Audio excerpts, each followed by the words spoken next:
চৰকাৰ বদলাব লাগিব, খালি বিজেপিক ভোট নিদিব। একদম চিধা কথা। বিজেপিক যেনেকে গান গাই পেলাই জিকাইছিলো, এইবাৰ হৰুৱাম কিন্তু জাতি মাটি ভেটি সেইবিলাক এইবোৰ লেকচাৰ মাৰি লাভ নাই। সেইবোৰ লেকচাৰ বহুত শুনিলো। মোৰ এখন ভাল অসম, সুন্দৰ অসম, ধুনীয়া অসমখন দেখিবলৈ মন আছে। চ' সেইকাৰণে সৰ্বদাকো কওঁ, হিমন্ত দাকো কওঁ যে উল্টাং পল্টাং কথা নকব। এইটো দায়িত্ব মোৰ, উল্টাং পল্টাং মই কওঁ, হয় নাই?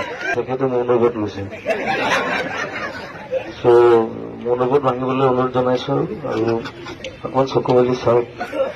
সেই কৃপা সিন্ধু এনেই বহুত কৃষ্ণ কৃষ্ণ কৰি থাকে, খালি কৃষ্ণ কৃষ্ণ কৰি থাকিলে কাম নাই, কাম কৰিব লাগিব। আৰু বেছি ফেষ্টিভেল পেক থাকিলে লাভ নাই, হয় নাই? সকলো ৰাইজ একত্ৰিত থাকক। We should be unified commanders. Thank U.